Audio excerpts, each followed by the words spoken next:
Yeah, the day of the trial, and so I'm not sure we all testified or completed our testimony that first day. I did, but and we all sat there on the either adjacent chairs or on a long bench together. And as I recall, we were together before that. Either I don't remember if it was some days before that, and we were being maybe prepped a little bit for our testimony, what to expect, or maybe we were in a room together that was like a visitor room or a witness room that wasn't in the hallway ready to be called into the court, but maybe it was like a lounge that you could be, so you could arrive an hour early and have a place to sit or have a coffee or water before going out to the sort of the hallway witness benches. And I do remember there was a guy, there's kind of we heard a little scuffle at the end of the hallway, and it was like a sheriff or bailiff or something like that said, no, sir, you can't come here. And so bad, he was holding some guy back. And he was a photographer, and he had kind of reached around the corner and took a picture down the hallway, or kind of down across the hallway.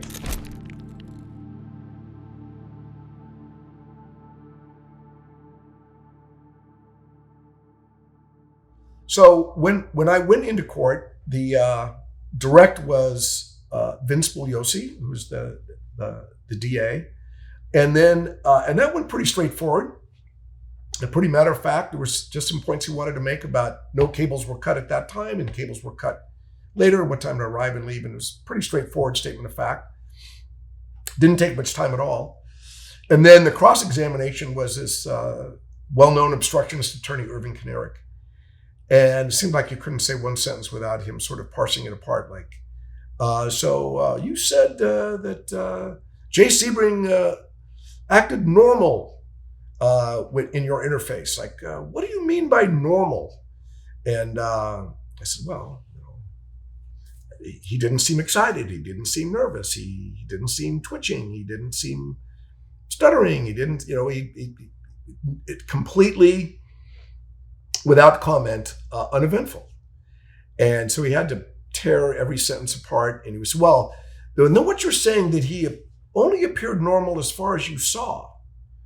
And I said, well, how could he have appeared any more normal than how he appeared to me?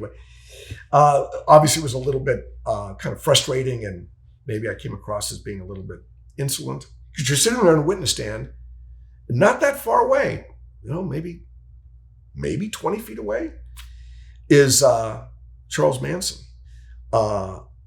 giving me the stink eye. And I said, I kind of felt like Huck Finn sitting across from Injun Joe in the courtroom or whatever. It was a very unsettling kind of visual interface there. Just knowing what this man and his family had been capable of doing. And then after this somewhat frustrating and nonsensical cross-examination, then I think Steve K came back for the redirect or the rehab.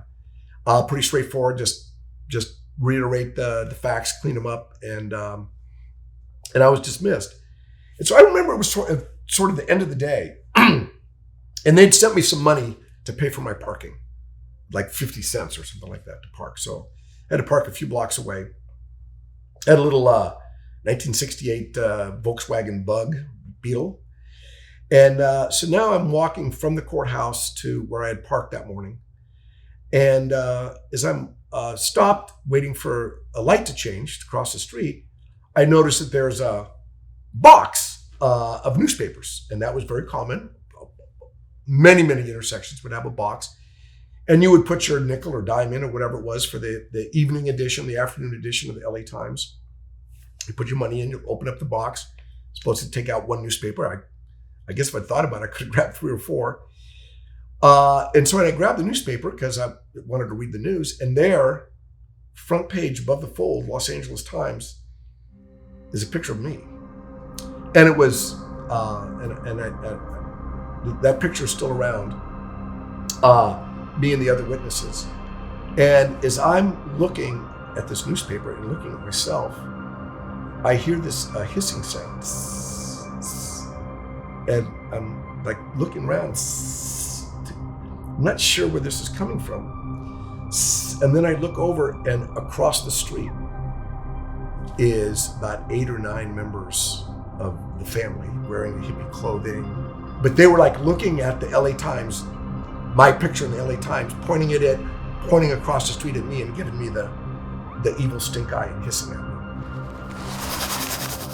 The light turns green and I just walk to my car, only to drive to my home on a somewhat deserted cul-de-sac up Benedict Canyon, about 2 miles away from the murder scene. So there were some unsettling moments there that definitely stuck with me.